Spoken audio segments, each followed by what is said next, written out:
Hey!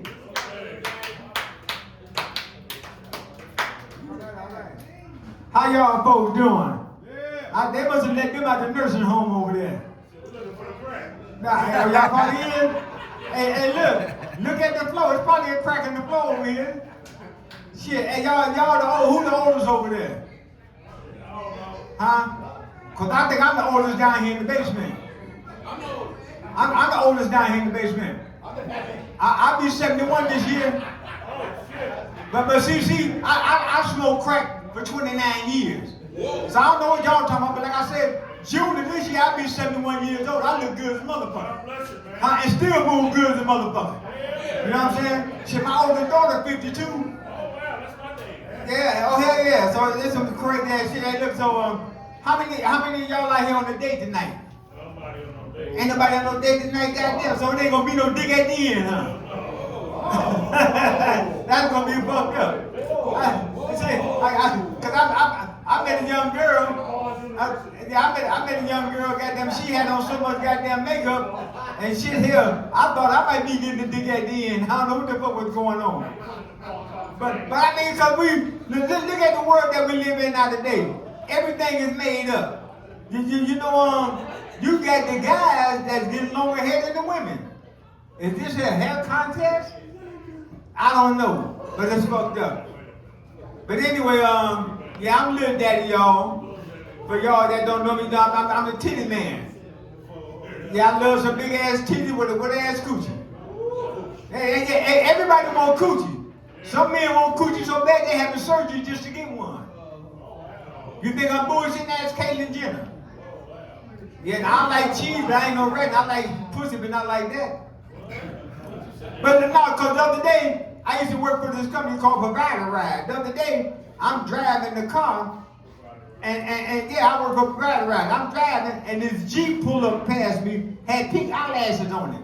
But when they get to the light, they had to set their nuts on the back. I said, what the fuck is this, a transgender mobile? Guess who was driving? Bruce Caitlyn Jenner. Yeah, man, so you know what, I talk dirty shit, man, so you know what? I remember, let me take y'all back. I'm going to take y'all back to my days since y'all talking about crack. When I was smoking crack, I followed this girl now. I followed this girl. I can't hold on, goddamn, I'm telling jokes. You got to have your shit ready. But let me tell you what happened. I followed this girl. I'm trying to get some pussy. I go in this house. I took one hit. I forgot what the fuck I came over there for. That one hit kept me stuck for 29 years. From 1988 to 2017, I went from freebase smoking to crack smoking. Man, I was so high, bird, you thank me for directions. I was so high, if I came over your house, you ain't need no vacuum cleaner. I hand-picked your carpet clean. Anything I see in white, I picked that shit up. That was a come-up. Because I like to get high. Yeah, man, like I said, I did that shit for 29 motherfucking years. But you know what? But y'all know what though? Y'all laughing. I just celebrated 8 years of sobriety December the 30th. All right. Man, you know, I used to be 6'3". I smoked myself down to 5'2".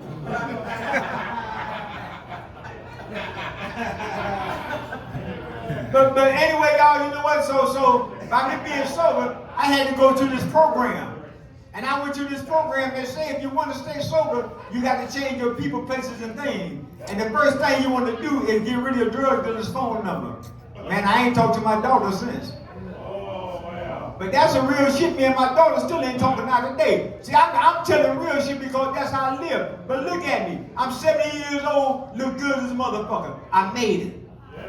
I smoked myself out to a youthful relationship. And my wife told me that I was still fuckable because she still trying to fuck me every time she get. If it ain't nothing but if she don't fuck me out of nothing but the phone bill, goddamn, she fuck me. You know what I'm saying? She might fuck me out the light bill, but she fuck me. But guess what? So I'm still fuckable. I'm still paying them goddamn bills. Amen. Man, so but you know what? How many of y'all got children? You got plenty of them? How many of them you got? What about the ones that you don't know about? So you got more than enough. You looking for them? They might be looking for your ass. You know, to get that back child support. I remember they did that shit to me. My oldest daughter, 52, right? And they came back to me for back child support with this new generation shit. And they were sending me letters in the mail with a thing called a pundit fee. What the fuck is a pundit fee? But I know they attacked my ass. But anyway, man, I'm gonna tell y'all about my kids. So you know what? I'm raising my niece's children. So one day, my nephew got into some trouble, and I had to go to the school to find out what was going on. So when I get to the school took me to his classroom. So when I get there, I didn't want to interrupt because the teacher was asking the student, I want y'all to use the word fascinate in a sentence. So one girl raised her hand, and the teacher called on her. She said, well, I went down south this year, and my grandfather had a farm, and we seen the sheep. They were fascinated. She said, no, I want you to use the word fascinate. So they called on another young lady. The young lady said, well, I went to Vegas this year. That was my first time ever going out of town, and it was fascinating. She said, no, I want you to use the word fascinate. But there was a little boy in the back, and he raised his hand. And the teacher called on him. I think his name was Charles. She said, go ahead, Charles. Charles said, my Aunt Curly got a sweater with 10 buttons on it. But her titties are so big, she can only fascinate. But for some of y'all, it might be kind of slow. Y'all catch on to that. But let me tell y'all, let me tell y'all about the time when I was going to school. When y'all going to school around my time?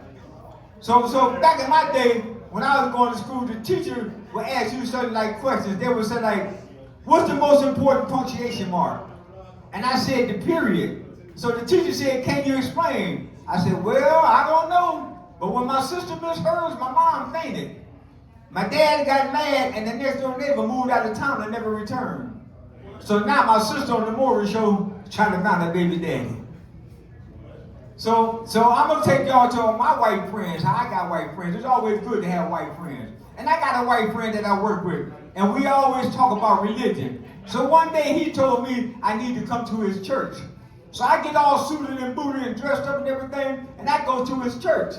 So I'm standing there, and the father comes down. I extend my hand, but the father walks right by me because my friend over there eating popcorn, making noise and everything. So the father go right by me, and he go to my white friend.